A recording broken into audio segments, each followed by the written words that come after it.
ఆ మైనారిటీ ముస్లిం vote bank ని దూరం చేయడానికి కూడా అదొక కారణం అవుతుంది. ఎందుకు ఉంటుంది ఇప్పుడు ఇక్కడ బెంగాల్లో ఎంఐఎం చెప్పింది ఈ దఫా 294 స్థానాలు పోటీ చేస్తుందట.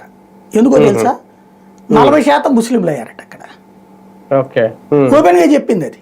40% ముస్లింలు అయ్యారు కాబట్టి 294 స్థానాలకి పోటీ చేస్తామని.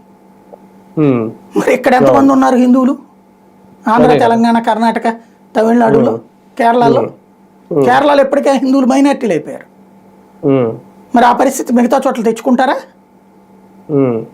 ఇక అణచివేతకు గురవుతారా?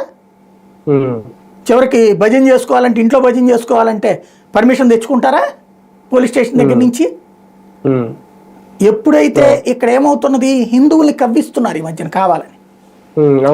దాంతో హిందూ చైతన్యం పెరుగుతుంది. దానికి అనుగుణంగా ఇక్కడ అధికార పక్షాలు ఉండట్లా.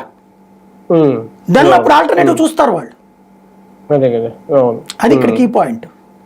రైట్ రైట్ రైట్ చూద్దాం. మొత్తానికి ఆంధ్రప్రదేశ్ రాజకీయాలు ఒక రకంగా చాలా హాట్ గా నడుస్తున్నాయి ప్రస్తుతం. ఎందుకంటే ఈ వారంలో ఇంకా కూడా యాక్టివిటీస్ ఉన్నాయి. ఎమ్మెల్సీ ఎన్నికలకు సంబంధించి ఏకగ్రీవంగా 5 సభ్యులు ఎన్నిక కావడం, వ్యూహాత్మకంగా 3 పార్టీలు వ్యవహరించిన తీరు భవిష్యత్తులో ఎలాంటి రాజకీయ పరిణామాలకు దారితీస్తాయి అనేది కూడా. అలాగే జాతీయ వ్యాప్తంగా, దేశవ్యాప్తంగా కూడా Bharatiya Janata party double engine సర్కారు అనే నినాదం ఎప్పుడైతే తీసుకొచ్చిందో మరి అది ప్రజలు బాగా యాక్సెప్ట్ చేశారో ఏంటో